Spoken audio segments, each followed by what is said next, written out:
பிரியா சூர்யா கிட்ட பேசுறத நிலா ஒரு மரத்தடியில் நின்று கேட்டுக்கிட்டு தான் இருந்தா. சூர்யா போனதும் பிரியா ரொம்பவுமே அழுதுட்டு இருக்கிறத பார்த்தவளுக்கு மனசு ரொம்ப பாரம் ஆயிடுச்சு. கோவத்தோட சூர்யாவை தேடி போனா நிலா.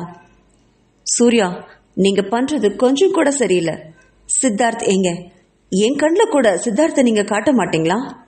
கல்யாணத்துக்கு சித்தார்த்தை கூட்டிட்டு வருவீங்கன்னு நான் எவ்வளவு ஆசையா காத்துட்டு இருந்தேன் தெரியுமா? ஏன் சூர்யா இப்படி பண்றீங்க என்று சற்று அழுகையான குரல்ல கேட்டா. அதை கேட்ட சூர்யா, எல்லாமே சித்தார்த்தோட நல்லதுக்கு தான் பண்றேன் நிலா. நான் சொல்றேன்னு தப்பா எடுத்துக்காது. அவன் பிறந்த நாள்ல இருந்து நீ அவனை பிரிஞ்சதே இல்லை. அவன் உன்னைத்தான் அம்மான்னு நினைச்சு வாழ்ந்துட்டு இருந்தான். ஆனா இப்போ அவனை பிரிஞ்சு நீ கிட்டத்தட்ட 1 மாசம் இருந்திருக்க. அவன் இந்த 1 மாசம் எவ்வளவு கஷ்டப்பட்டான் தெரியுமா? அவனை சமாளிக்கிறதுக்கு நான் எவ்வளவு போராட வேண்டியிருந்தது தெரியுமா? ஆனாலும் உன் வாழ்க்கைக்காக அதை நான் பொறுத்துக்கிட்டேன் நிலா.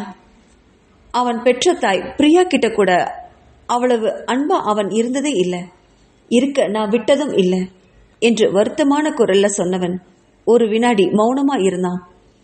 ஆனா நிலா, அவன் உன் மீது ரொம்ப அன்பா இருந்திருக்கான்.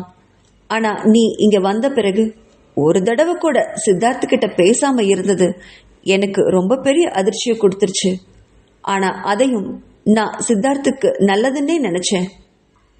இப்போ நான் மறுபடியும் இங்க கூட்டிட்டு வந்து அவனை உன் கண்ணில் காட்டினேனா, அப்புறம் மறுபடியும் அவன் நிலாமா வேணும்னு கேட்டா அழுவான்.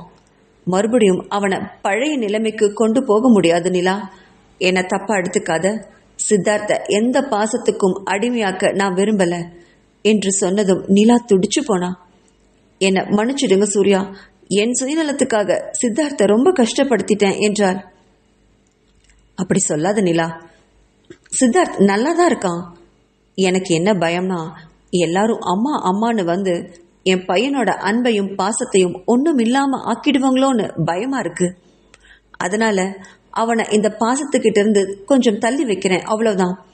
அவனுக்கு அப்பா மட்டும் போதும்னு நான் நினைக்கிறேன். அப்படின்னா நீங்க பிரியாவையும் ஏத்துக்க மாட்டீங்களா? அவன் பிரியாவை அம்மானு கூப்பிட மாட்டானா என்று ஏக்கத்தோட கேட்டா நிலா. அவளை திரும்பி கூர்மையா பார்த்தான் சூர்யா. அப்படி நான் நினைச்சதே இல்லை நிலா. பிரியாவுமே ஒரு வகையில சுயநலமானவதான். என்கிட்ட அவ எவ்வளவு வேணாலும் சண்டை போடட்டும், அவளுக்கு அந்த உரிமை இருக்கு. ஆனா சித்தார்த், அவன் என்ன பாவம் பண்ணான்? அவ குழந்தைன்னு தெரிஞ்சதுக்கு அப்புறமும் அவ என்ன பண்ணியிருந்திருக்கணும்? அவ சித்தார்த்து கூட அன்பா பழக முயற்சி பண்ணியிருந்திருக்கணும். அவனுக்கு அம்மாங்கிற உணர்வை அவ கொடுத்துருக்கணும் இல்லையா? ஆனா அவளுமே சுயமரியாதைன்னு சொல்லி பெத்த பிள்ளைய ஒதுக்கி வச்சுட்டா. எங்கள் சண்டையில பாதிக்கப்பட்டது என் குழந்தை மட்டும்தான் என்று வருத்தமான குரல்ல சொன்னான். நிலா சூர்யா பேசுறத ஆச்சரியமா கேட்டா. அப்படின்னா நீங்க என்ன சொல்ல வர்றீங்க? எனக்கு ஒன்றும் புரியலையே என்றவள் கிட்ட.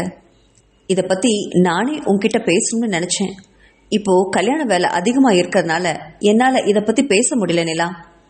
வீட்டுக்கு வந்த விருந்தாளிகள்லாம் கிளம்பி போகட்டும், சாயங்காலமா இதை பத்தி நான் எல்லார்கிட்டையும் பேசுறேன் என்று பூடகமா பேசிட்டு அங்கிருந்து கிளம்பினான் சூர்யா. சூர்யா பேசினத கேட்டு அப்படியே ஷாம் கிட்ட சொன்னா நிலா. ஷாமும் அதை கேட்டு ஓடி வந்து சூர்யாவோட கைகளை பிடிச்சுக்கிட்டான். டேய் சூர்யா, நிலாவை பிரிஞ்சு சித்தார்த் ரொம்ப கஷ்டப்படுவான்னு தெரிஞ்சும் நிலாவை உன்கிட்ட இருந்து பிரிச்சதுக்காக என்னை மன்னிச்சிடு என்று கவலையான குரல்ல சொன்னான். சச்சா, அதெல்லாம் ஒன்றும் இல்லை ஷியாம். எனக்கு நீ நண்பன், நிலா என்னுடைய சகோதரி மாதிரி. 2 பேருமே கல்யாணம் பண்ணிட்டு சந்தோஷமா இருக்கணும்னு தான் நானும் ஆசைப்படுறேன். ஆனா இதுல சித்தார்த் பாதிக்கப்படக்கூடாதுன்னு ரொம்ப எதிர்பார்க்கிறேன் என்றான். என் பையனுக்கு நிரந்தரமான அம்மா தான் வேணும் என்று அழுத்தமான குரல்ல சொன்னான் சூர்யா. அப்படின்னா நீ பிரியாவை ஏத்துக்கிறியா என்று கேட்டவன் கிட்ட, நான் பிரியாவை ஏத்துக்கிறது இருக்கட்டும், முதல்ல பிரியா என்ன ஏத்துக்கணும், அதானே இங்க முக்கியம் என்று விரக்தியான குரல்ல சொன்னான் சூர்யா. அதை கேட்டு ரொம்ப அதிர்ந்து போனான் ஷியாம். என்னடா சொல்ற? பிரியா உன்னை ஏத்துப்பாளான்னு உனக்கு சந்தேகமா இருக்கா? அப்படின்னா நீ நீ என்ன சொல்ல வர என்று கேட்டவனிடம், பொறுமையா இரு ஷியாம், எனக்கு உன் சித்தி அம்மா எல்லார்கிட்டையும் நான் தனியா பேசணும். எல்லாரும் தூங்கினதும் ஒரு சின்ன மீட்டிங் ஒன்று அரேஞ்ச் பண்ணு. அதில் பிரியா இருக்கக்கூடாது. அவளுக்கு நான் பேசுறது தெரியவே கூடாது. அந்த மாதிரி ஒரு இடம் இருந்தால் சொல்லு. நான் உங்கள் எல்லார்கிட்டையும் ஒரு உதவி கேட்கணும் என்றான். ஷியாமுக்கு ரொம்ப பெரிய குழப்பமா இருந்தது. இவன் என்ன ஒலறான்? இவனுக்கு என்னதான் உதவி வேணும்? இவனை பிரியா ஏற்றுக்கொள்ள மாட்டாளா? என்ன ஒலறான் என்று குழப்பத்தில் இருந்தவன் சூர்யாவோட முகத்தை பார்த்து, சரிதான் சூர்யா, நீ சொன்னது மாதிரி அம்மா, சித்தி, சித்தப்பா எல்லாரையும் வச்சு நம்ம தோட்டத்து வீட்டில் சந்திக்கலாம். நைட்டு ஒரு 9 மணிக்கு அங்கே வந்துடுறியா? உனக்கு தோட்டத்து வீடு தெரியும்ல என்று கேட்டான்.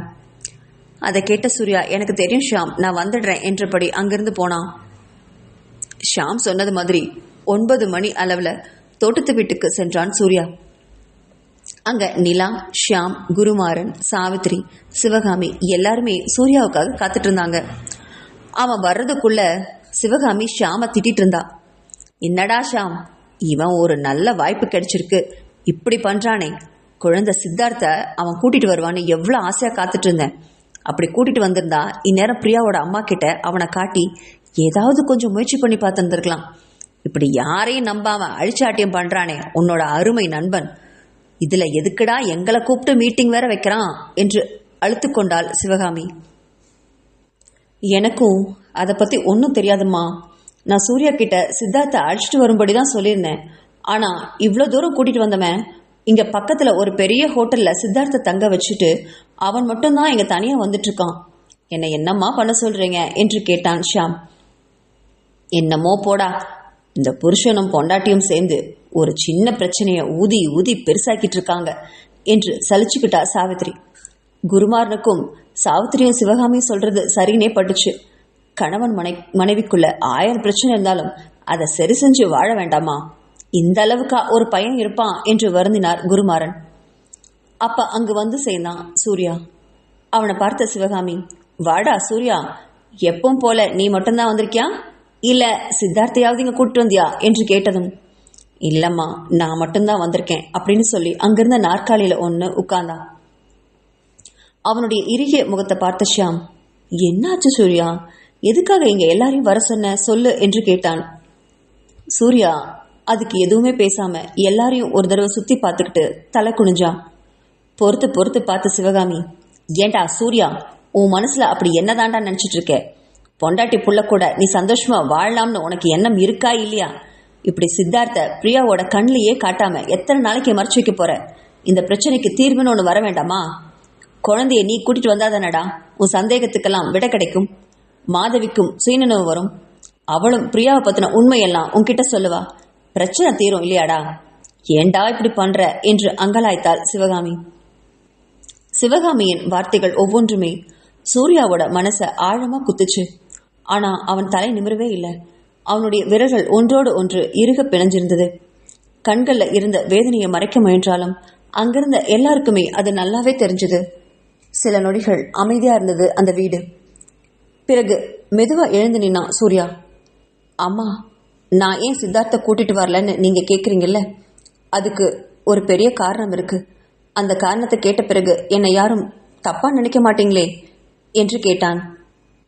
அதெல்லாம் ஒண்ணுமில்லடா, சொல்லு, ஏன் சித்தார்த்த கூட்டிட்டு வரல என்று கேட்டவர்களிடம், நான் இப்ப சித்தார்த்த இங்க கூட்டிட்டு வரேன்னு வச்சுக்கோங்க, என்ன நடக்கும்? நீங்க மாதவி அத்தை கிட்ட குழந்தைய கொண்டு போய் காட்டுவீங்க. ஒருவேளை அவங்களுக்கு சுயநினைவு கூட வரலாம். அவங்க உண்மையும் சொல்ல வரலாம். இதனால என்ன நடக்கும் என்று கேட்டு அனைவருடைய முகத்தையும் பார்த்தான். உடனே ஷியாம், என்னடா நடக்கும் மச்சான், உனக்கு பிரியாவை பத்தின உண்மையெல்லாம் தெரிய வரும். பிரியா எந்த தப்பும் பண்ணலன்னு மாதவி அம்மா சொல்லுவாங்க. அதை கேட்டு நீ பிரியாவை மனைவியா ஏத்துக்க போற. நீ, பிரியா, சித்தார்த் 3 பேரும் சந்தோஷமா வாழ போறீங்க. இது என்னடா நடக்கும் என்று சொன்னான் ஷியாம். அதை கேட்டு விரக்தியா சிரிச்சான் சூர்யா. ஷியாம், நீ பிரியாவை ரொம்ப தப்பா புரிஞ்சிருக்க என்றவன் நிலாவை திரும்பி பார்த்தான். நிலாவுக்கு சூர்யா சொல்ல வர்றது நல்லாவே புரிஞ்சுது.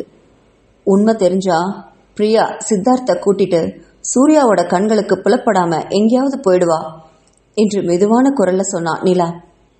அதை கேட்டு சூர்யா நிலாவை மெச்சிய பார்வை பார்த்தான். எல்லாருமே அதிர்ச்சியோட நிலாவை பார்த்தாங்க. உடனே ஷியாம், அப்படியெல்லாம் பிரியா பண்ண மாட்டா, ஏதோ கோவத்துல சொல்றாளே தவிர அவளுக்கும் புருஷன் குழந்தைனோ வாழணும்னு ஆசை இருக்கும்ல என்றான். சிவகாமியுமே அதை ஆமோதிச்சா. ஆனா சூர்யாவோ வாய் விட்டு சிரிச்சான். உங்களுக்கெல்லாம் இன்னும் பிரியாவை பத்தி ஒண்ணுமே தெரியல. உண்மை தெரிஞ்சா பிரியா என்னை விட்டு போயிடுவா என்றான் எங்கோ பார்த்தபடி. அதை கேட்ட சாவித்திரி, ஏண்டா அப்போ பிரியா மேல எந்த தப்பும் இல்லைன்னு நீ உணர்ந்துட்டியா? உனக்கு எல்லா விஷயமும் தெரியுமா என்று கேட்டாள் ஆச்சரியமாக. அதை கேட்டு மௌனமா ஆமாம்னு தலையாட்டினான். மற்றவங்க எல்லாருமே அதிர்ச்சியோட சூர்யாவை பார்த்தாங்க. என்னடா சொல்ற? அப்போ பிரியா மேல எந்த தப்பும் இல்லைன்னு தெரிஞ்சேதான் நீ அவளை இந்த பாடுபடுத்துறியா என்று கேட்டார் சிவகாமி.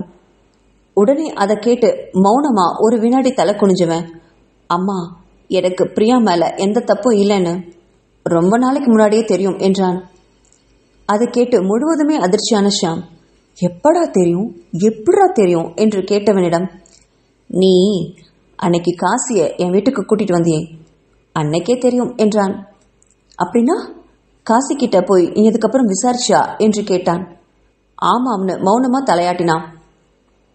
அன்னைக்கு காசியை அழைச்சிட்டு வந்து உண்மையை சொல்லும் போது காசி பொய் சொல்றான்னு சூர்யாவுக்கு அன்னைக்கே புரிஞ்சிருச்சு. அடுத்த நாள் காலையிலே காசி இருக்கிற இடத்த தெரிஞ்சுக்கிட்டு அவன்கிட்ட போனான். அன்னைக்கு நடந்த நிகழ்ச்சியை இன்னைக்கு எல்லார்கிட்டையும் சொன்னான் சூர்யா. காசி சென்னையில ஒரு 3ஆம் தரமான ஹோட்டல்ல தங்கியிருந்தான். அதை கேள்விப்பட்டு ஹோட்டலுக்கு போய் காரை நிறுத்தினவன் அந்த ஹோட்டல் ரிசப்ஷன்ல விசாரிச்சு காசியை கீழே வர சொன்னான். சூர்யாவை பார்த்ததும் காசிக்கு உடல் வெடவெடன்னு ஆடி போச்சு. ஐயோ சார், நீங்களா? என்ன விஷயமா என்னை தேடி இவ்வளோ தூரம் வந்தீங்க என்று உதறுடன் கேட்டான். உங்ககிட்ட கொஞ்சம் நான் தனியாக பேசணும், என் கூட வர்றீங்களா காசி என்று கேட்டான் சூர்யா. சார், எனக்கு நிறைய வேலை இருக்கு, என்னாலெல்லாம் இப்போ வர முடியாது, நீங்கள் போயிட்டு நாளைக்கு வாங்க என்றான். இல்லை காசி, உனக்கு எவ்வளோ பணம் வேணாலும் நான் தரேன், எனக்கு ஒரு சில உண்மைகள் மட்டும் தெரியணும், வாயேன் ப்ளீஸ் என்று கெஞ்சினான். சரிதான், பணம் என்றதும் வாயை பிளந்துக்கிட்டு சூர்யா கூட போனான் காசி. கார்ல அவனை அழைச்சிட்டு ரொம்ப தூரம் போனவன் ஆளே இல்லாத ஒரு இடத்த பார்த்து காரை நிறுத்தினான். சரி சொல்லுங்க காசி, அன்னைக்கு என்ன நடந்தது என்று அவனை திரும்பி பார்த்து கேட்டான். என்னைக்கு சார் என்று திருப்பி கேட்டவனிடம் சூர்யா அவனை மேலும் கீழும் பார்த்து முறைச்சான். டேய், உனக்கு இவ்வளோதான் மரியாதை, அன்னைக்கு என்ன நடந்ததுன்னு நீ உண்மையை சொல்லியே ஆகணும் என்று கேட்டதும், என்ன சார் இவ்வளோ தூரம் தனியாக என்னை கூப்பிட்டு வந்து மிரட்டுறீங்களா? ஏதோ பணம் கொடுக்குறீங்க அப்படிங்கிறதுக்காக உண்மை சொல்லாம்னு பார்த்தா நீங்கள் ஓவரா பேசுறீங்க என்று சொன்னான் காசி. அவன் பாக்கெட்லேருந்து ஒரு கட்டு பணத்தை எடுத்து அவன் கையில் திணிச்சான். இப்போ சொல்லுடா, அன்னைக்கு என்ன நடந்துச்சு என்றான். பணத்தை எடுத்து பாக்கெட்டில் போட்டுட்டான் காசி. சார், அன்னைக்கு பிரியா குழந்தைய கலைச்சிடலாம்னு பிடிவாதமாக இருந்தா என்று கூறிய மறு வினாடி ஓங்கி அவனை பலார்னு ஒரு அடி விட்டான். அந்த அடியில் அதிர்ந்து போனான் காசி. இங்கே பாரு, எனக்கு தேவை உண்மை மட்டும்தான், மறுபடியும் அதே பொய்யான பல்லவியை என்கிட்ட இருந்து பாடிட்டு இருந்த பல்ல உடைச்சிருவேன் என்று மிருகமா உரிமையவன் கிட்ட. சார், நான் உண்மையை சொல்லிடுறேன் என்றபடி வாயில் வழிந்த ரத்தத்தை தொடச்சபடி அன்னைக்கு நடந்த எல்லாத்தையும் ஒன்று விடாம கக்கினான். அதை கேட்ட சூர்யாவுக்கு தலையெல்லாம் வலிச்சுது.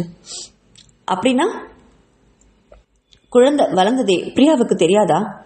ஐயோ, இது தெரியாமலா அவளை இவ்வளவு நாளும் நம்ம சித்திரவதை பண்ணோம் என்று நினைச்சவன் காசியை பார்த்து, அப்படின்னா குழந்தைய பிரியா அழிக்க முயற்சி பண்ணவே இல்லையா என்று மீண்டும் தெளிவாக கேட்டான். இல்லை சார், நாங்கள் எல்லாரும் சேர்ந்து தான் குழந்தை வேண்டாம்னு முடிவு பண்ணி பிரியாவை மருத்துவச்சி வீட்டுக்கு அனுப்பினோம். அப்போ பிரியாவுக்கு சுயநினைவே இல்லை, என்னை நம்புங்க சார், இதுதான் உண்மை, எனக்கு தெரிஞ்சது இவ்வளவுதான் என்றான். சரிதான், நீ இப்போ கிளம்பலாம் என்று கார் கதவை திறந்து விட்டான். விட்டா போதும்னு அங்கிருந்து ஓடி போனான் காசி. கார்ல ரொம்ப நேரம் பேய் அறிஞ்சது மாதிரி யோசிச்சுட்டே உட்காண்டிருந்தான் சூர்யா. இது தெரியாம என்னோட கண்மணியை ரொம்ப சித்திரவதை பண்ணிட்டேனே, ஐயோ அவ மனசு என்ன பாடுபட்டிருக்கோம்னு மௌனமா கண்ணீர் வடிச்சான். அவகிட்ட எப்படியாவது மன்னிப்பு கேட்கணும், அவ கூட சேர்ந்து வாழணும்னு நினைச்சபடி காரை வேகமா ஸ்டார்ட் பண்ண சூர்யாவுக்கு திடீர்னு ஒன்று தோணுச்சு. ஒருவேளை அவ தன்னை மன்னிக்காம போயிட்டா, குழந்தையோட அவ தன்னை பிரிஞ்சுட்டா, தன் நிலைமை என்ன ஆகிறதுன்னு நினைச்சு பயந்தான். இப்போ என்ன பண்றதுன்னு குழப்பத்தோட ரொம்ப நேரம் உட்கார்ந்துட்டு இருந்தான் சூர்யா. இதுக்கெல்லாம் ஒரே வழி, எந்த உண்மையும் வெளியே வரக்கூடாது, பிரியா நினைச்சது மட்டும் நடக்கவே கூடாது. அவ உண்மையை நிரூபிக்கிறேன்னு சொல்லிட்டு திரிறாளே, அது நடக்கவே கூடாது எப்பவுமே. அப்படி நடந்தா மட்டும்தான் பிரியா தன்னை விட்டு பிரிஞ்சு போயிடுவா. அப்படி எதுவுமே நடக்கலைனா எப்படியாவது பிரியாவை சமாதானம் பண்ணி தான் கூட வாழ வச்சிடலாம் என்று மனசுல கணக்கு போட்டவன் அவளை தேடி அன்னைக்கு ஷாம் வீட்டுக்கு போனான். அவளை அங்க சமாதானம் பண்ணி அழைச்சிட்டு போயிடலாம்னு நினைச்சான். ஆனா அப்பவுமே பிரியா உண்மையை நிரூபிக்காம வரவே மாட்டேன்னு பிடிவாதம் பிடிச்சதுனால வேற வழியே இல்லாம திரும்பி வந்துட்டான். ஷியாமோட கல்யாணத்தை ஒரு சாக்கா வச்சுக்கிட்டு இங்க அவ மனசை மாத்தலாம்னு நினைச்சு வந்தான். ஆனா மாதவியும் கூட வர சித்தார்த்தை எப்படி இங்க கூட்டிட்டு வர்றதுன்னு தயங்கினவன் அவனை ஹோட்டல்லே தங்க வச்சான். அவனை ஒருவேளை இங்க அழைச்சிட்டு வந்தா பிரியாவும் சித்தார்த்தும் நெருங்கி பழகிட்டா மகனை பிரிஞ்சிருக்க முடியாம தான்கிட்ட அவ வந்துருவான்னு நினைச்சான். அப்படி ஆசையா வந்தவன் மாதவியும் கூட வந்திருக்கான்னு தெரிஞ்சதுமே அந்த நினைப்புல யாரோ தீய வச்சது போல உணர்ந்தான். அதனாலேயே சித்தார்த்தை அவன் இங்க கூட்டிட்டு வரல. சூர்யா இத்தனையும் சொல்லி முடிச்சதும் குடும்பம் மொத்தனையும் திகைச்சு போய் சூர்யாவை பார்த்துச்சு. பிரியா மேல இவனுக்கு இவ்வளோ ஆசையா? ஆனா அந்த ஆசையால இவன் தன்னோட வாழ்க்கையே கிறுக்கலாக்கிட்டானே என்று ரொம்பவுமே பரிதாபப்பட்டா சிவகாமி. இப்போ தாங்கள் இதற்கு என்ன பண்ண முடியும்? உண்மை தெரிஞ்சே ஆகணும்னு பிடிவாதமா நிற்கிற பிரியா, உண்மை தெரிஞ்சா பிரியா தங்கூட வாழ மாட்டான்னு நினைக்கிற சூர்யா, இவங்க 2 பேரையும் எப்படி சேர்த்து வைக்கிறது? ஷியாமுக்கு ஒன்றும் புரியல. தலையெல்லாம் வலிச்சுது. டேய், எனக்கு இன்னும் 4 நாளில் கல்யாணம்டா. ஆனா அந்த கல்யாணத்துக்கு உண்டான சந்தோஷமே என்கிட்ட இல்லை. எல்லாம் உன்னால வந்த வேண என்று திட்டினான் ஷியாம். அதை கேட்ட சூர்யா ரொம்ப வருத்தப்பட்டான். சாரிடா மச்சான், என்னால உங்களுக்கு ரொம்ப தொல்லை என்றான். அதை கேட்ட நிலாவோ, அடடா, அவர் ஏதோ உங்களை கிண்டல் பண்றாரு சூர்யா, அதெல்லாம் ஒன்றும் இல்லை. நீங்க 2 பேரும் சந்தோஷமா சேர்ந்தீங்கன்னா அதை விட எங்களுக்கு வேற என்ன சந்தோஷம் வேணும்? சரி, இப்போ நீங்க 2 பேரும் சேர்றதுக்கு நாங்க என்ன பண்றது? அதுக்கு ஏதாவது வழி இருக்கா சொல்லுங்க, நாங்க செய்யறோம் என்றாள். ஆமா நிலா, அந்த உதவிக்காக தான் உங்க எல்லாரையுமே இங்க வர சொன்னேன் என்றான் சூர்யா. அதை கேட்ட சாவித்திரி, சொல்லுடா சூர்யா, நாங்க என்ன பண்ணணும்? நாங்க என்ன பண்ணா பிரியா அவங்க கூட சேர்ந்து வாழ்வா என்று கேட்டாள்.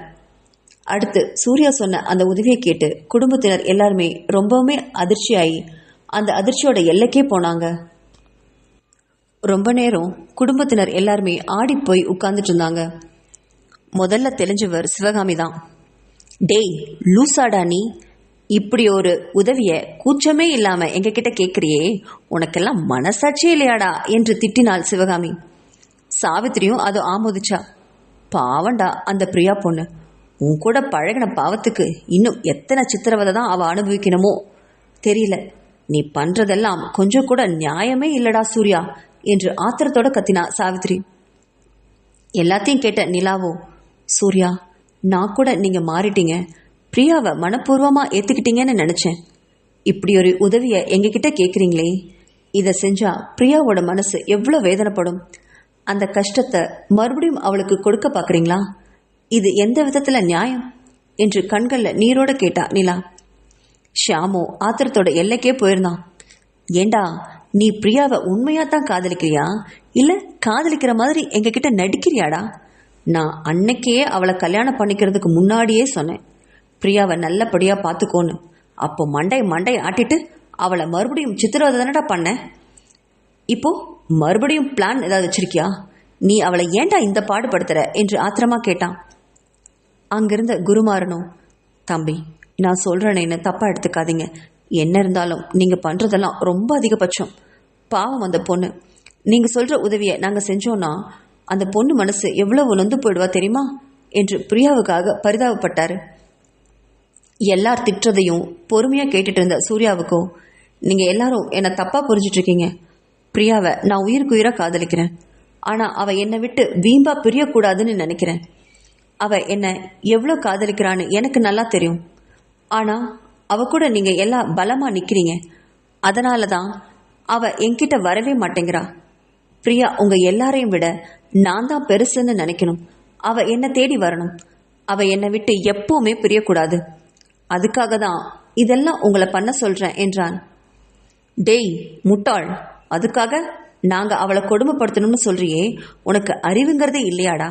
அதெல்லாம் எங்களால பண்ண முடியாது, எந்திரிச்சு போடா என்றான் சிவகாமி.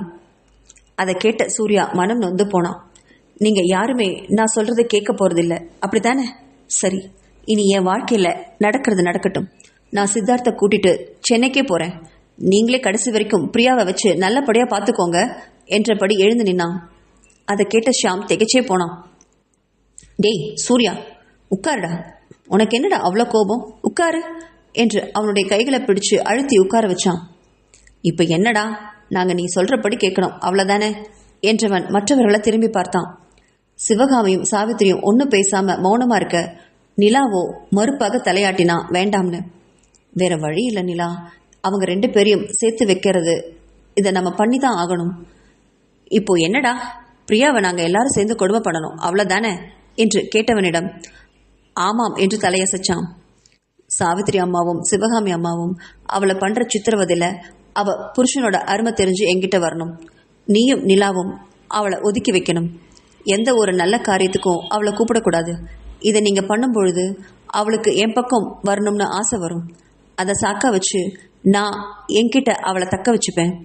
எனக்கு பிரியா வேணும். பிரியா இல்லாமல் சித்தார்த்தாலையும் என்னாலையும் வாழ முடியாது.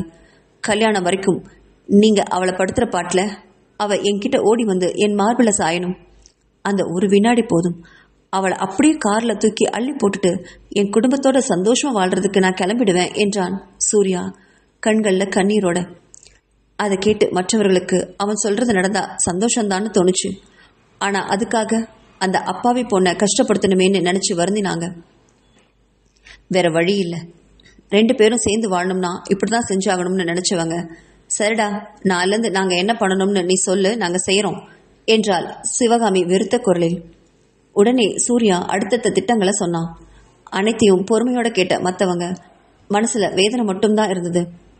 இன்னும் அந்த பொண்ணு எத்தனை சித்திரவதைகளை அனுபவிக்க வேணுமோ பாவம் என்று பெருமூச்சு விட்டவ எப்படியோ 2 பேரும் நல்லா இருந்தா சரிதான் என்று நினைத்தாள் சாவித்திரி. உடனே சிவகாமி சூர்யாவை பார்த்து, டேய் நல்லா கேட்டுக்கோ, கல்யாணம் வரைக்கும் தான் இந்த மாதிரி நாங்கள் நடப்போம். அதுக்கப்புறம் உன்னுடைய பொண்டாட்டியும் மாமியாரையும் கூப்பிட்டுட்டு நீ மறுபடியும் சென்னைக்கே போயிடணும். அவங்க 2 பேரையும் எந்த விதத்திலையும் நீ கண் கலங்க விடக்கூடாது. பிரியாவை உன் கண்ணில் வச்சு பார்த்துக்கணும். இதுக்கெல்லாம் ஓகே சொன்னால் மட்டும்தாண்டா நாங்கள் இதை செய்வோம் என்று கண்டிப்போட சொன்னா சிவகாமி. அந்த வினாடியில் எழுந்து சிவகாமியோட காலுக்கடியில் விழுந்தான் சூர்யா. அம்மா, நான் பழைய சூர்யா இல்லை, நான் பிரியாவை நல்லா புரிஞ்சுக்கிட்டேன். அவ தான் என்னோட உயிர், உலகம், எல்லாமே அவ தான். என் குழந்தைக்கு அவ தான் அம்மா. இதை எந்த விதத்துலையும் யாராலையும் மாற்ற முடியாது. நான் அவளை நல்லா பார்த்துப்பேன். உண்மை தெரிஞ்சா அப்புறம் அவள் என்னை விட்டு பிரிஞ்சு போயிடுவாம்மா. அதுக்கப்புறம் நான் தனியாக அனாதையாக நிற்கணும். எவ்வளோ பணம் இருந்து என்னம்மா பிரயோஜனம்? என் பிரியா என் கூட இல்லைனா நான் பிணத்துக்கு சமம் என்று கதறி அழுதான். அதை கேட்ட சிவகாமியின் மனசு குளிர்ந்து போச்சு. சூர்யாவை அள்ளி அணைச்சிக்கிட்டான். கவலைப்படாதடா, எப்படியாவது பிரியாவை உன் கூட சேர்த்து வைக்க வேண்டியது எங்களுடைய பொறுப்பு, சரிதானா? கண்ணை தொடச்சிக்கோ, இப்போ நீ கிளம்பு என்று அவனை அனுப்பி வச்சாரு. பிறகு தன் குடும்பத்தினர் உட்கார்ந்து அடுத்த நாள் என்னென்ன வேலைகளெல்லாம் பிரியாவுக்கு கொடுக்கணும், எப்படியெல்லாம் அவகிட்ட பேசணும்னு திட்டம் போட்டு கொடுத்தாரு சிவகாமி. ஷியாமுக்கும் நிலாவுக்கும் இந்த திட்டத்தையெல்லாம் கேட்டு ரொம்ப மனசு பாரமாக இருந்தது. ஒருத்தர் பார்த்துக்கிட்டாங்க. ஆனாலும் மனசில் 2 பேரும் சேர்ந்தா அதுவே போதும்னு அவங்களுக்கு தோணுச்சு. அதன்படி பிரியாவுக்கு அடுத்த நாள் தண்டனைகள் ஆரம்பமாயின. அடுத்த நாள் விடியற்காலையில் எப்பவும் போல தலைக்கு குளிச்சுட்டு தோட்டத்தில் கொஞ்ச நேரம் காலார நடந்துட்டு வந்தா பிரியா. அவள் வீட்டுக்குள்ளே நுழையும் போதே சிவகாமி பிரியாவை பார்த்து, என்னம்மா நீ கல்யாண வீட்டுக்கு வந்தியா இல்லை விருந்துக்கு வந்தியா? வீட்டில் எவ்வளோ வேலை கிடக்குது, நீ பாட்டுக்கு அப்படியே காலார நடந்து போயிட்டு வர, வாமா வந்து கிச்சனில் எனக்கு உதவி பண்ணு என்றபடி கிச்சனை நோக்கி போனா சிவகாமி. மனசில் பாரத்தோட சரிங்கத்த என்றவாறு அவளை பின்தொடர்ந்தா. கிச்சனில் அத்தனை வேலைக்காரங்கள் இருந்தும் பிரியாவிற்கு அதிகமான வேலைகளை கொடுத்தா சிவகாமி. அங்கே வந்த சாவித்திரி, அக்கா என்னாச்சு, டிஃபன் இன்னும் ரெடி ஆகலையா? நம்ம சொந்தக்காரங்கள்லாம் பசியோடு இருக்காங்க. என்னக்கா மணி 8:30 ஆயிடுச்சு என்றாள். நான் என்னடி பண்ண முடியும், எனக்கு என்ன 10 கையா இருக்கு? தோ இந்த பிரியாவும் காலையிலேருந்து இங்கே கிச்சனுக்கு வரவே இல்லை. இப்போ நான் போய் இவளை வெத்தலை பாக்கு வச்சு கூப்பிட்டு வந்தேன். என்ன பண்ணுறது, எல்லாம் என் தலையெழுத்து. முடிஞ்சா வந்து நீயும் உதவி பண்ண என்றாள். அதை கேட்டு பிரியா மனம் நொந்து போனாள். போக்கா, நான் ஒன்றும் வரல, பிரியா எதுக்கு இருக்கா, அவளை செய்ய சொல்லு என்றவள். பிரியா, நீ இந்த கிச்சன் வேலை முழுசும் பார்த்துக்கிறியா? சொந்தக்காரங்கெல்லாம் அக்காவை கேட்குறாங்க, நான் அக்காவை கூட்டிகிட்டு போகிறேன் என்றபடி சிவகாமியிடம் திரும்பி, அக்கா கிச்சன் வேலையை பிரியா பார்த்துப்பா, நீ வா, அங்க பெரியம்மா உன்னை கூப்பிடுறாங்க என்றபடி அவ கைகளை பிடிச்சு எடுத்துட்டு போனா. பிரியா கிச்சனை நின்று சுத்தியும் முத்தியும் பார்த்தா. கிட்டத்தட்ட திருமணம் கிராமத்துல நடக்கிறதுனால சொந்தங்கள் எல்லாருமே காலையிலேயே வந்துடுறாங்க. அதை நேத்தே உணர்ந்திருந்தா பிரியா. நேத்து இவங்க யாருமே தன்னை சமைக்க சொல்லவே இல்லை. ஆனா இன்னைக்கு அவளை கூப்பிட்டு இப்படி கிச்சன்ல விட்டுருக்காங்க. அதான் ஏன்னு புரியல. சிவகாமியும் சாவித்திரியும் மனசு கஷ்டப்படுற மாதிரி ஏன் இப்படி பேசுறாங்கன்னு தெரியல. நேற்று சொந்தங்கள் 50 பேர் பக்கம் இருந்தாங்க. இன்னைக்கு எத்தனை பேர் வந்திருக்காங்களோ தெரியல என்று நினைச்சபடி ஹாலை எட்டி பார்த்தா. அங்க பெரிய கும்பல் கும்பலா பெரிய பெரிய ஆட்கள், ஆண்களும் பெண்களுமா நின்னுகிட்டும் உட்கார்ந்துகிட்டும் பேசிட்டு இருந்தாங்க. நடுவுல நிலாவை வேற உட்கார வச்சு அவளுக்கு ஏதோ நலுங்கு வச்சுட்டு இருந்தாங்க. சின்னவங்க எல்லாரும் அவரவர் ஜோடியோட ஓடி பிடிச்சி விளையாண்டு இருந்தாங்க. இதையெல்லாம் பார்த்து பெருமூச்சு விட்டா பிரியா. சுமார் எத்தனை பேர் இருப்பாங்க என்று மனசுல கணக்கு போட்டபடி உள்ள வந்தவளை அங்க இருக்கிற ஒரு சமையல்காரம்மா அவளுடைய மன ஓட்டத்தை புரிஞ்சுக்கிட்டு, அம்மா எப்படியும் ஒரு 70-100 பேர் தேர்வாங்க. இவங்களுக்கெல்லாம் காலையில டிஃபன் சமைச்சு போடுறதுக்குள்ள மத்தியானம் ஆயிடும். அப்புறம் மத்தியானம் வேற சமைக்கணும் என்று பெருமூச்சு விட்டபடி, இங்க வாங்கம்மா, இந்த வெங்காய சட்னி ரெடி ஆயிடுச்சு, கொஞ்சம் உப்பெல்லாம் சரியா இருக்கான்னு பாருங்க என்றபடி பிரியாவை கூப்பிட்டா. அவள் அதை சரி பார்த்துட்டு இட்லியை வேக வைக்க பாத்திரத்தை இட்லிய மாவை ஊத்தினா. பிறகு எல்லாரும் சாப்பிட்டதுக்கு உட்கார ஒவ்வொருக்குமா இட்லி எடுத்து போய் வச்சா பிரியா. கிராமங்கிறனால வந்தவங்க எல்லாருமே தரையில உட்கார்ந்தபடி வாழை இலையில சாப்பிட்டாங்க. கீழே குனிஞ்சு ஒவ்வொருவருக்கும் இட்லியையும் சட்னியையும் வச்சுட்டு நிமிர்றதுக்குள்ள இடுப்பு உடஞ்சு போச்சு. யாரும் அங்க உதவிக்கும் வரல. என்ன இது, தன்னையே இவ்வளோ வேலை வாங்குறாங்கன்னு நினைச்சவளுக்கு கண்கள்ல கண்ணீர் தேங்கி நின்னுச்சு. நேத்து சூர்யா சொன்னது இப்போ அவளுக்கு நினைவுக்கு வந்தது. இங்க வந்து நீ வேலைக்காரியாவே மாறிட்டியா என்று கேட்டானே, ஒருவேளை நம்ம வேலைக்காரியாவே ஆயிட்டோமோ என்று நினைச்சிட்டு இருக்கும் பொழுது நிலா பிரியாவை கூப்பிட்டா. பிரியா, இங்க ஒரு நிமிஷம் வாயேன் என்றவுடன் பாத்திரத்தை கீழே வச்சுட்டு, என்ன நிலா என்று தன் புடவையை இழுத்து விட்டபடி கைகளை துடைச்சிக்கிட்டு வந்து கேட்டா. இந்த புடவையில எது நல்லா இருக்கு, கொஞ்சம் பார்த்து சொல்ல என்றாள். அங்க அதிகமான புடவைகள் வரிசை வரிசையா கீழே பரப்பி வச்சிருந்தாங்க. நிலாவை சுத்தியும் 10 பொண்ணுங்க உட்காண்டிருந்தாங்க. ஒவ்வொருவரும் ஒவ்வொரு சேலை எடுத்துட்டு இருக்க பிரியாவிற்கு அவளுக்கும் ஒரு சேலை எடுத்து கொடுப்பாங்க போல இருக்கு அப்படின்னு நினைச்சபடி அங்க உட்கார்ந்து ஒரு புடவை எடுத்தா. எடுத்த உடனே சிவகாமி அந்த புடவைய பிரியா கிட்ட இருந்து பறிச்சுக்கிட்டா. அட, இது ரொம்ப நல்லா இருக்கே, இதை நான் வச்சுக்கிறேன் என்றாள் சிவகாமி. பிரியாவிற்கு அது என்னவோ போல ஆச்சு. அதை கண்ட நிலா, பிரியா நீ வேற ஒரு புடவை எடு என்று சொன்னதும் அவள் வேற புடவை எடுத்தா. அதை பார்த்த நிலா, ஹேய், இது ரொம்ப அழகா இருக்கு பிரியா என்று அவள் மேல் வச்சு பார்த்தா. மயில் நிறத்துல புடவை இருந்தது. அங்கங்கு வெள்ளை கற்கள் மின்ன புடவை ரொம்ப அம்சமாவே இருந்தது. பிரியாவுக்கு இது ரொம்ப பொருத்தமா இருக்கும் அப்படின்னு அவ மனசுல நினைச்சிட்டு இருக்கிற அதே வினாடி ஷாம் வந்து நின்னான். ஹேய் நிலா, பிரியா மேல அந்த புடவை இருக்கே, அது உனக்கு ரொம்ப பாந்தமா இருக்கும். பிரியா செலக்ட் பண்ணா எப்பவுமே நல்லாதான் இருக்கும், நீ அதையே எடுத்துக்கோ என்றான் ஷாம். அதை கேட்டு வெண்பற்கள் ஒளிர சிரிச்சா நிலா. உங்களுக்கு எப்பவுமே பிரியா எடுக்கிறது தான் பிடிக்கும் என்றவள் பிரியாவை பார்த்து, இது நான் எடுத்துக்கிறேன் பிரியா என்று அவளிடமிருந்து புடவையை வாங்கினான். இப்படி ஆளாளுக்கு ஒவ்வொரு புடவை எடுக்க தனக்குன்னு யாரும் புடவை எடுக்கவும் இல்லை, அவளை எடுக்க விடவும் இல்லை. அதை நினைச்சு மனம் வருந்தினா. ஆனாலும் அந்த வருத்தத்தை அவ காட்டல. தனக்கே நிறைய புடவை இருக்கே, எதுக்காக இப்ப புது புடவை அப்படின்னு நினைச்சு பெருமூச்சு விட்டவ அந்த இடத்த விட்டு எழ நினைச்சா. அதே சமயம் சாவித்திரி கிச்சன்ல இருந்து குரல் கொடுத்தா. ஹேய் பிரியா, அங்க உட்காந்து என்ன பராக் பார்த்துட்டு இருக்க, இங்க வா, இங்க 10 பேர் பக்கம் தோசை கேட்கிறாங்க பாரு, வா வந்து அடுப்புல தோசை கல்ல வை என்றாள். தோ வந்துட்டேன் அத்தை என்று எழுந்து ஓடினாள் கிச்சனுக்கு. இதையெல்லாம் ஷாம் பார்த்துக்கிட்டு தான் இருந்தான். அவனுக்கு ரொம்ப வருத்தமா இருந்தது. அடுத்தபடியா கிச்சன்ல நின்று தோசையை வார்த்துட்டு இருந்தா பிரியா. அவ தோசையை ஊத்திக்கிட்டு இருக்க கிச்சன்ல இருந்து இன்னொரு பெண் அவ கொடுத்ததை சாப்பிட்ற இடத்துக்கு கொண்டு போய் வச்சா. கிட்டத்தட்ட 1.5 மணி நேரம் தோசையை ஊத்திக்கிட்டே இருந்தா. அவளால நிக்கவே முடியல. வேர்வை வேற ஒழுகுச்சு. என்ன ரொம்ப வேலை செய்யற போல இருக்கு. ஆமா, உங்க அம்மா சாப்பிட்டாங்களா இல்லையா, அவங்களுக்காகவாது சாப்பாடு கொடுத்தியா இல்லையா என்ற குரல்ல திடுக்கிட்டு திரும்பினான். அங்க சூர்யாதான் மார்பின் குறுக்கே கைகளை கட்டினபடி நின்றுட்டு இருந்தான். அவனை பார்த்தவளுக்கு அழுக முட்டிக்கிட்டு வந்தது. அம்மா, அம்மாவுக்கு சாப்பாடு கொடுத்தேனா, ஐயோ இல்லையே என்று நினைத்தவள் தோசை கரண்டி அப்படியே போட்டுட்டு தன் அம்மா இருக்கிற அறையை நோக்கி ஓடினா. அங்க தேவகி அமைதியோட தான் அம்மா பக்கத்துல உட்கார்ந்துட்டு இருந்தா. தேவகி அக்கா, அம்மாவுக்கு சாப்பாடு வந்துருச்சா? யாராவது கொண்டு வந்து கொடுத்தாங்களா?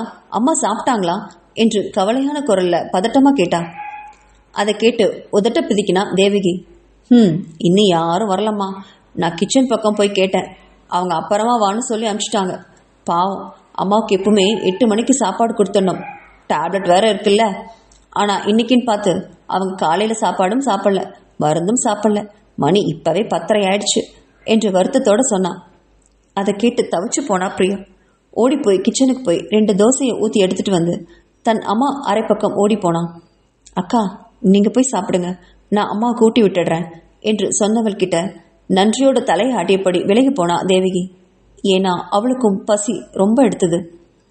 தன் அம்மாவுக்கு தன் கையால் தோசை ஊட்டி விடும் பொழுது அந்த அறைக்குள்ள நுழைஞ்சான் சூர்யா. அந்த காட்சியை 2 நிமிடங்கள் மௌனமா பார்த்தான். பிறகு அவ பக்கத்துல வந்தவன், இதெல்லாம் உனக்கு தேவையா பிரியா? நம்ம வீட்டுக்கு போயிடலாம் வா. இங்க இருந்துட்டு நீ என்ன பண்ண போற? இவங்க யாரும் உனக்கு சொந்தமே இல்லை. நானும் சித்தார்த்தம் தான் உனக்கு சொந்தம். சொன்னா புரிஞ்சுக்கோ. வா, நம்ம போகலாம். அம்மாவையும் கூட்டிட்டு வா என்றான். அதை கேட்டு அவனை தீர்க்கமா மறைச்சா. நான் உங்ககிட்ட எவ்வளவு தடவை சொல்றது? என்னால் உங்க கூட வாழவே முடியாது. நீங்க ஒரு ராட்சசன், மிருகம், சொந்த பொண்டாட்டியை கூட நம்ப தெரியாத மனுஷன். உங்ககிட்ட வாழ்றதுக்கு நான் தினமும் இப்படி வேலை செஞ்சே எங்கேயாவது பழிச்சுக்கலாம். தயவு செஞ்சு இந்த அறையை விட்டு வெளியே போங்க என்றாள் கடுமையாக. சூர்யா வேறு வழி இல்லாமல் மாதவியையும் பிரியாவையும் மாறி மாறி பார்த்தபடி அந்த அறையை விட்டு வெளியே போனான். அன்னைக்கு மத்தியானமும் அது மாதிரியே வேலை செஞ்சா பிரியா. சூர்யா இவ வேலை செய்யறத பார்த்துக்கிட்டே தான் இருந்தான். பிரியாவுக்கு தான் வேலை செய்யறத பத்தி எல்லாம் கூட கவலை இல்லை. ஆனா அவ்வப்போது சூர்யாவோட பார்வையை தான் அவளால தாங்கிக்கவே முடியல. இதுல அப்பப்ப வந்து, என் கூட வந்துரு, நம்ம வீட்டுக்கே போயிடலாம், நீ அங்க மகாராணியா இருக்கலாம், உனக்கு வேலை செய்யறதுக்கு 10 பேர் வைக்கிறேன் அப்படின்னு பெரிய டயலாக் வேற பேசுறான். அதை கேட்டு பிரியாவுக்கு வெறுப்பு தான் வந்துச்சு. இவர்களும் சூர்யாவிற்கு தகுந்தது மாதிரி வேலை கொடுத்துக்கிட்டே தான் இருக்காங்க. காலையிலிருந்து மத்தியானம் 3 மணி வரைக்கும் கிச்சன்லேயே நின்றுட்டு இருந்தா. அவ சாப்பிட்டாலா இல்லையான்னு கூட யாரும் கேட்கல. அதை நினைச்சு ரொம்ப மனசெல்லாம் வேதனையா இருந்தது. சாயங்காலம் எல்லாரும் கோயிலுக்கு கிளம்பினாங்க. அப்போ கிச்சனுக்கு வந்த சிவகாமி, பிரியா, எல்லாரும் கோயிலுக்கு போறோம், நீ வீட்டில் தனியா உட்காந்துட்டு என்ன பண்ண போற? நீயும் கிளம்பி வா என்றாள். இல்ல அத்தை, எனக்கு நைட் டிஃபன் செய்யற வேலை இருக்கு, நீங்க எல்லாரும் போயிட்டு வாங்க என்றாள். அவ சொல்றதை கேட்டுக்கிட்டே வந்த சாவித்ரி, காலையில இருந்து நீ தானே சமைச்ச, நைட்டு ஒரு நாளைக்கு எல்லாரும் வெளியில சாப்பிட்டுக்கலாம், சொந்தக்காரங்கெல்லாம் போயிட்டாங்க, மீதி இருக்கிறது நம்ம மட்டும் தானே, நீ கிளம்புமா, போயிட்டு வந்துடலாம் என்றாள். இல்ல அத்தை, அம்மா தனியா இருப்பாங்க என்று மீண்டும் மறுத்தவள் கிட்ட, சும்மா ஏதாவது காரணம் சொல்லிட்டு இருக்காத பிரியா, அம்மாவை பார்த்துக்கத்தான் தேவகி நர்ஸ் இருக்காங்கல்ல, போ, நீ போய் குளிச்சுட்டு ஒரு நல்ல புடவையா கட்டிட்டு வா, எல்லாரும் சேர்ந்தே கோயிலுக்கு போலாம் என்று சொன்னபடி கிளம்பினா சாவித்ரி. அதுக்கப்புறமும் தயங்கிட்டு நிக்காம கிச்சனை விட்டு வெளில வந்தவ குளிச்சுட்டு ஒரு அழகான காட்டன் புடவையை கட்டிட்டு வெளில வந்தா. ஹாலுக்கு வரும்போது அங்க யாருமே இல்லை. எல்லாரும் அவரவர் கார்ல போய் உட்கார்ந்துக்கிட்டாங்க. அப்ப தான் என்ன பண்றதுன்னு எண்ணியபடி ஹால்ல தனியா நின்றுட்டு இருந்தவளை நோக்கி சூர்யா வந்தான். அவன் பார்வை பிரியாவோட அவ கட்டிட்டு இருக்கிற புடவை மேல அன்போட தழுவிட்டு போச்சு. எவ்வளவு அழகா இருக்கா, இவ தனக்குரியவன்னு நினைச்சு பெருமைப்பட்டான். ஆமா, இங்க தனியா நின்றுட்டு என்ன பண்ற? உனக்காக தான் நான் வெளில வெயிட் பண்றேன், வா போகலாம் என்றான். என்னது, இவன் கூடயா, இவன் கார்லையா என்று திகச்சு நின்னா பிரியா. அவ தான் கூட இன்னுமே வராம நிக்கிறத பார்த்தவன் திரும்பி நின்னு, என்ன அங்கே நின்று முழிக்கிற? நான் சொல்றது உனக்கு காதல விழலையா? எல்லாரும் அவங்கவுங்க கார்ல போய் உட்கார்ந்துட்டாங்க, பாக்கி இருக்கிறது நீயும் நானும் தான். இப்போ என் கார்ல தான் நீ வந்தாகணும், சும்மா பிடிவாதம் பண்ணிட்டு நிக்காத, வா என்று எரிந்து விழுந்தபடி முன்ன போனான். வேற வழி இல்லாம சூர்யாவோட காருக்கு பக்கத்துல போய் நின்னா பிரியா. எங்க உட்கார்றதுன்னு நினைச்சபடி தயங்கி நிற்க, ஆறத ஆகட்டும்னு கார் கதவின் பின் கதவை திறந்தா. அதை பார்த்த சூர்யாவுக்கு எரிச்சல் பத்திக்கிட்டு வந்தது. ஹே, நான் என்ன உனக்கு டிரைவர் அடி? மரியாதையா வந்து முன்னாடி உட்காரு என்று மிரட்டும் குரல்ல சொன்னதும் வேற வழி இல்லாம அவனோட முன்பக்கத்துல உட்கார்ந்தா. சூர்யாவின் காருக்கு முன்னால பல கார்கள் நின்றுட்டு இருந்தது. எல்லாத்துக்குமே ஷியாமோட சொந்தக்காரங்க தான் இருந்தாங்க. எல்லா கார்களுமே ஷியாமோட சொந்தக்காரங்க கார் தான். எல்லா கார்களும் ஒவ்வொன்றா நகர சூர்யாவோட கார் கடைசியா நகர்ந்தது. பிரியா காருக்கு வெளியில வேடிக்கை பார்த்துக்கிட்டே வந்தா. தப்பி தவறி கூட சூர்யா பக்கம் தன்னோட பார்வையை செலுத்தவே இல்லை. கார் கோவிலுக்கு போகும் அப்படின்னு எதிர்பார்த்திருந்த பிரியாவுக்கு கார் வேற ஏதோ திசையில போறத உணர்ந்து திடுக்கிட்டா. ஏன்னா கோவில் கிராமப்புறத்துல இருந்துச்சு, ஆனா இவனும் நகரத்துக்கு ஓட்டிட்டு போறது மாதிரி இருந்தது. அதிர்ச்சி அடைஞ்சு சூர்யாவை திரும்பி பார்த்தா. எங்க போறீங்க என்று கேட்டவரிடம், வழியில எனக்கு ஒரு முக்கியமான வேலை இருக்கு, முடிச்சுட்டு நம்ம கோயிலுக்கு போயிடலாம். அவங்க பூஜைக்கு ஏற்பாடு பண்றதுக்குள்ளேயே நம்ம கோயிலுக்கு போற மாதிரி பாத்துக்கலாம் என்றவன் காரை வேகமா செலுத்தினான். சரிதான், நம்ம இப்ப கோயிலுக்கு போய் என்ன பண்றது, அட்லீஸ்ட் போற வழியில இவன் வேலையாவது முடியட்டோம்னு நினைச்சவ அமைதியா வந்தா. அவளை திரும்பி திரும்பி பார்த்துக்கிட்டே வண்டியை ஓட்டினான் சூர்யா.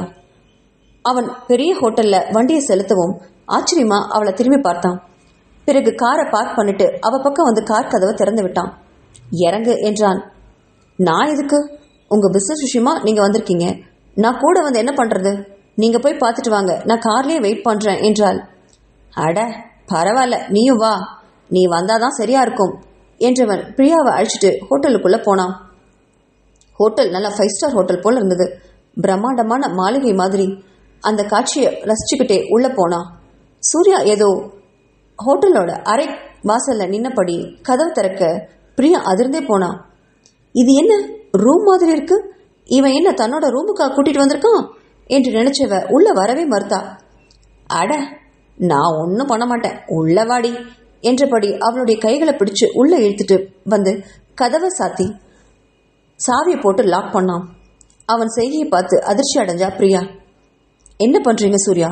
எல்லாரும் அங்க நம்மளுக்காக கோயில காத்துட்டு இருக்காங்க, வழி விடுங்க, முதல்ல கதவு தரங்க, நம்ம போலாம் என்றபடி கதவில் கை வைக்க, அம்மா என்ற ஒரு குரல். அந்த குரல்ல விழிகள் விரிச்சு திரும்பி பார்த்தா பிரியா. அங்க பெரிய படுக்கையில வெள்ளை கலர் பைஜாமா ஜீப்பா போட்டுக்கிட்டு தன்னை நோக்கி அழகா கைகளை உயர்த்தியபடி நின்றுட்டு இருந்தான் சித்தார்த். அவன் நின்ற கோலத்தை பார்த்து ரொம்பவுமே அதிர்ச்சி அடைஞ்சா பிரியா. இவன் தன்னையா அம்மான்னு கூப்பிடுறான்? சூர்யா வீட்டில் இருந்த அத்தனை நாட்கள்ல கூட இவன் ஆண்டி ஆண்டி தான் தானே கூப்பிடுவான். நிலாவை தானே இவன் அம்மானு கூப்பிடுவான், தன்னையா இவன் அம்மானு கூப்பிடுறான்? ஒன்னும் புரியலையே என்று நினைச்சபடி சூர்யாவை திரும்பி பார்த்தா.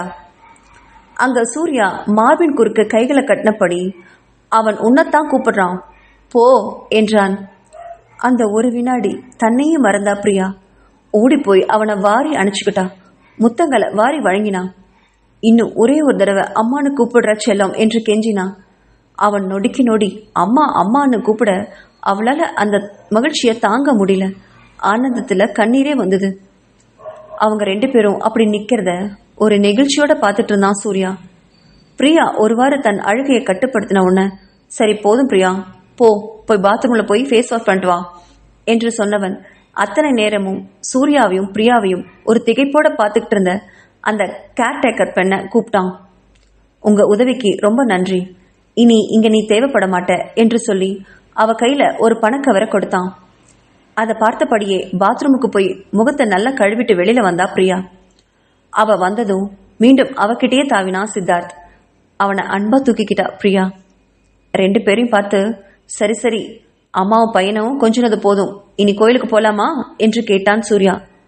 சித்தார்த்தும் நம்ம கூட கோயிலுக்கு வரப்போறானா என்று ஆச்சரியத்துடன் கேட்டவளை பார்த்து, ஆமா, இவனை கூப்பிடுறதுக்காக தான் நம்ம இங்க வந்தோம், இப்ப போலாமா, எல்லாரும் கோயில நம்மளுக்காக காத்துட்டு இருப்பாங்க என்றான். சரி என்றவளை பார்த்து அவளை கூட்டிட்டு கோயிலுக்கு போனான் சூர்யா. கோவில்ல சித்தார்த்தோட அம்மாவா சூர்யாவோட மனைவியா நின்னப்போ அத்தனையோட கண்களும் அந்த ஜோடி மேலதான் இருந்தது. காலையில வேலைக்காரி மாதிரி அத்தனை வேலைகளையும் செஞ்சவ இன்னைக்கு இப்போ சூர்யாவோட மனைவியா ஒரு முதலாளியா நின்னப்போ அனைவருடைய கண்கள்லையும் பொறாம கூட தெரிஞ்சுது. காலையில எத்தனையோ சொந்தங்கள் அவகிட்ட வேலை வாங்கினாங்க.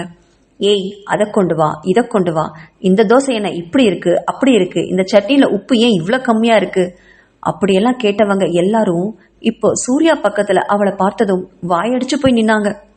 ஏன்னா சூர்யா அவ்வளவு கம்பீரமா இருந்தான், பணக்காரனா இருந்தான்.